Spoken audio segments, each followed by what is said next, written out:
मुख्य जानकारी दलित पूंजीवाद का अवधारणा के प्रणेता हैं। उनका तर्क है कि आर्थिक सशक्तिकरण और बाजार व्यवस्था में भागीदारी से दलितों को जाति आधारित भेदभाव से बाहर निकालने की मदद मिल सकती है। Dalit Indian Chamber of Commerce and Industry के प्रमुख सलाहकार भी हैं। लेखन और पत्रकारिता प्रसाद भारत के पहले दलित थे, जिसकी राष्ट्रीय स्तर के अंग्रेजी समाचार पत्र द पायनियर में साप्ताहिक कॉलम द दलित डायरी प्रकाशित होता है। उन्होंने कई किताबें लिखी हैं, जिनमें दलित फोबिया, व्हाट इज अम्बेडकरिज्म और defining the oats the rise of Dalit entrepreneur शामिल है।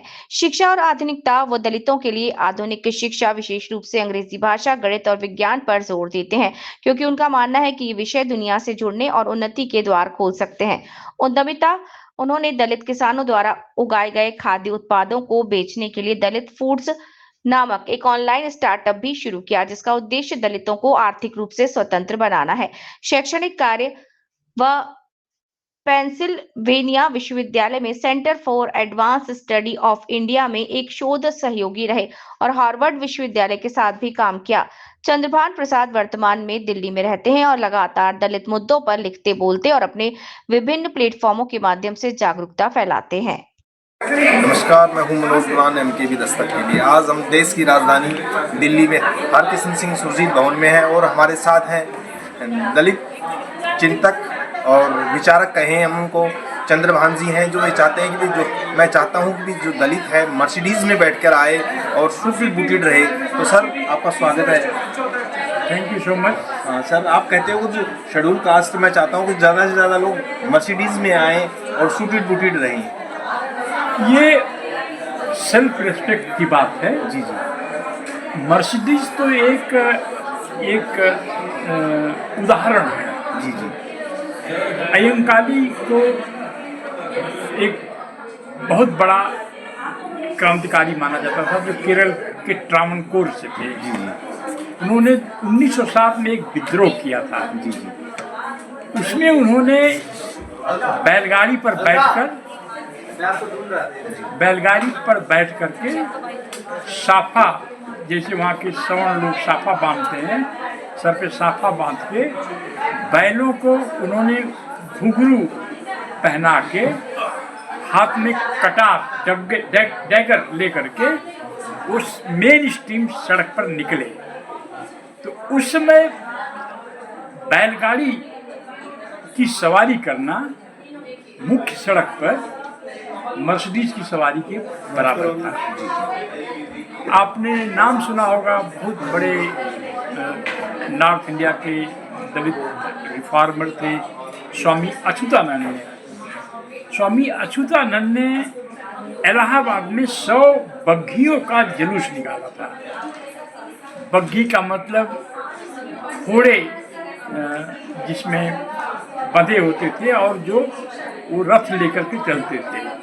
हो सकता है वो घोड़े तांगे वाले हों, पर 100 बग्घियाँ का मतलब 200 घोड़े। तो 1922 या उसी के आसपास की बात होगी। तो उस समय इसका मतलब 100 मर्सिडीज की सवारी का मार्च वो निकाल रहे थे। जी।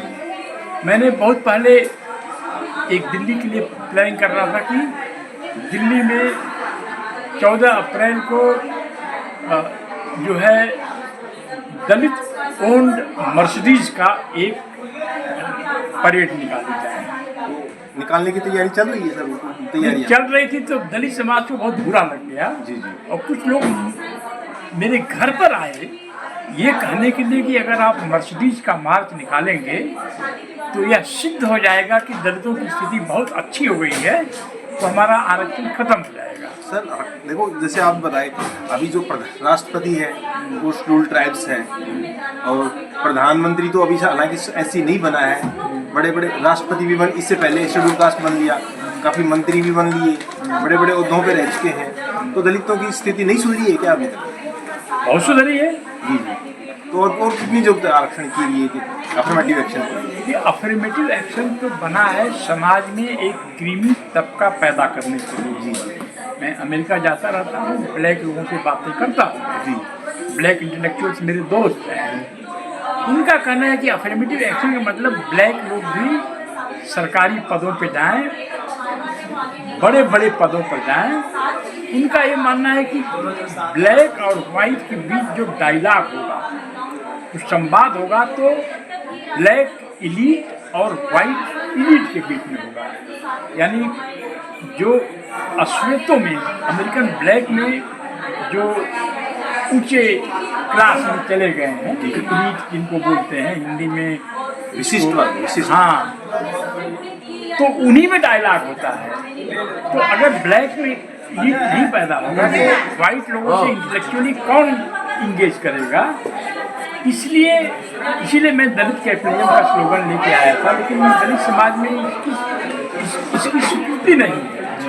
सर, अभी सुप्रीम कोर्ट ने फैसला दिया है शेड्यूल कास्ट में भी क्रीमिलियर होना चाहिए। फैसला नहीं है, सुप्रीम कोर्ट लागू भी हो गया, हरियाणा में लागू भी हो गया चुनाव से पहले। सुप्रीम कोर्ट के जज एक हैं, उन्होंने रिटायरमेंट के बाद अपनी एक ओपिनियन दी है, और बहुत सारे लोग दलित समाज में हैं जो ऊंचे पदों पर जाते हैं, तो उनका जो उठना बैठना सर्किल बदल जाता है। तो वो उसी तरह की बातें करते हैं जो उनको पसंद है। क्योंकि दलित, मैंने टाइम चपड़िया में एक इंटरव्यू दिया था और उसकी एक लाइन थी जिसमें मैंने कहा था कि Dalit on a horseback is cheered, Dalit on a donkey back Dalit on a horseback is feared, Dalit on a donkey back is cheered. यानी अगर दलित गधे की सवारी कर रहा है तो लोग ताली बजा के उसका उत्साहवर्धन करेंगे, और अगर दलित घोड़े की सवारी कर रहा है तो इससे समाज में एक भय हो जाता है। अरे बताओ, दलित घोड़े की सवारी कर रहा है। इसीलिए जो दलित दूल्हों पर हमले होते हैं, जो घोड़े पर बैठते हैं, यह समाज का ऐसा मनोविज्ञान है जिसमें सक्सेसफुल दलित को उनकी आंखें, उनकी चेतना कबूल नहीं कर पाती। इसीलिए मैं कहता हूँ दलित बहुत सारे लोग हैं, मैं मर्सिडीज खरीद सकते हैं, बहुत सारे लोग हैं जो घोड़े पर दूल्हा बिठा सकते हैं। तो अगर हमारे पूर्वजों ने ऐसा किया है, अगर स्वामी अय्यंकाली ने किया है केरल में, अगर स्वामी अच्युतानंद ने किया है इलाहाबाद में, और अगर बाबा साहब सूट बूट में रहते थे तो क्या उसमें दलितों में गरीबी नहीं थी? गरीबी तो थी। तो जैसे आपके दोस्त की तरह से अगर वो कपड़ा पहनते तो कोई अधिकार जीत पाते। हाँ? तो इसलिए पर दलित समाज मेरी बात सुनता नहीं, इसलिए मैं बात ही करना बंद कर दिया। छोड़ो जाओ। जी सर, ये बताइए, अभी जो शेड्यूल कास्ट में जो नीचे रह गया है तबका, जैसे एक प्रवर्ग हो गया, इनमें भी एक ब्राह्मणवाद बन गया है, ऊपर जो पहुंच गया वो उस मलाई को खुद अपने खाना चाहता है, तो नीचे का जो अंतिम पंक्ति में बैठा हुआ है उसको कैसे मिलेगा सर? देखिए, लालची तो हर समाज में होते हैं। जी जी। ब्राह्मणों में नहीं, क्या ब्राह्मण जो आयुष हो जाता है अपनी बेटी की शादी ब्राह्मण पुजारी से कर देता है? नहीं करता ना।